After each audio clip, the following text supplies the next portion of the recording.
Consumer behaviour നമ്മൾ already discuss ചെയ്തൊരു ടോപ്പിക്കാണ്. പക്ഷേ ഈ ഒരു കൺസ്യൂമർ ബിഹേവിയറിനെ അഫക്റ്റ് ചെയ്യുന്ന കുറച്ച് ഫാക്ടേഴ്സ് നമുക്ക് ഡിസ്കസ് ചെയ്താലോ. ഫോർ എക്സാമ്പിൾ, നിങ്ങൾ ഒരു പ്രോഡക്റ്റ് പർച്ചേസ് ചെയ്യാൻ പോവാണ്, അല്ലെങ്കിൽ ഒരു സർവീസ് നിങ്ങൾ കൺസിഡർ ചെയ്യുന്ന സമയത്ത് എന്തൊക്കെ ഫാക്ടേഴ്സ് നിങ്ങളെ ഇൻഫ്ലുവൻസ് ചെയ്യും? നിങ്ങളുടെ ഒരു എക്കണോമിക് ഫാക്ടർ നിങ്ങളെ ഇൻഫ്ലുവൻസ് ചെയ്യത്തില്ലേ? അല്ലെങ്കിൽ നിങ്ങളുടെ ഒരു സൈക്കോളജിക്കൽ ഫാക്ടേഴ്സ് നിങ്ങളെ ഇൻഫ്ലുവൻസ് ചെയ്യാനുള്ളൊരു പോസിബിലിറ്റി ഉണ്ട്. അല്ലെങ്കിൽ ഒരു മാർക്കറ്റിംഗ് ഫാക്ടേഴ്സ് നിങ്ങളെ ഇൻഫ്ലുവൻസ് ചെയ്യും. ഫോർ എക്സാമ്പിൾ, നിങ്ങൾക്കൊരു buy one get one offer കിട്ടുകയാണ്, അല്ലെങ്കിൽ ഒരു ഡിസ്കൗണ്ട് കിട്ടുകയാണ്. അത് നിങ്ങളുടെ ഡിസിഷനെ അപ്പം അഫക്റ്റ് ചെയ്യും. ബിക്കോസ് നിങ്ങൾക്ക് ഒരു 1,34,000 കിട്ടുന്ന ഒരു ഫോണിന് പെട്ടെന്ന് ഒരു 20,000 ഡിസ്കൗണ്ട് വരുന്ന സമയത്ത് നിങ്ങളൊരു ഡിസിഷൻ എടുക്കും, അല്ലേ?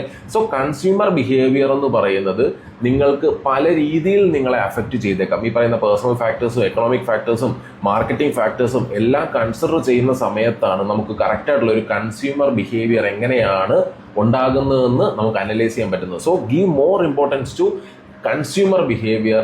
ലൈക്ക് മാർക്കറ്റിംഗ് എന്ന് പറയുന്നത് എപ്പോഴും നമ്മളുടെ കസ്റ്റമേഴ്സിന്റെ പോയിന്റ് ഓഫ് വ്യൂവിൽ നിന്നും അവർ എന്തുകൊണ്ട് ആ ഒരു ഡിസിഷൻ എടുത്തു എന്ന് നമ്മൾ കണ്ടുപിടിക്കുന്നതാണ്. അങ്ങനെ ഉണ്ടെങ്കിൽ നമുക്ക് കുറച്ചും കൂടെ ബെറ്റർ ഉള്ള രീതിയിൽ നമ്മളുടെ മാർക്കറ്റിംഗ് ചെയ്യാനും നമുക്ക് അതിൽ നിന്നൊരു കൺവേർഷൻ പോസിബിലിറ്റി ഉണ്ടാക്കാനും പറ്റും. So give more importance to consumer behaviour. Thank U.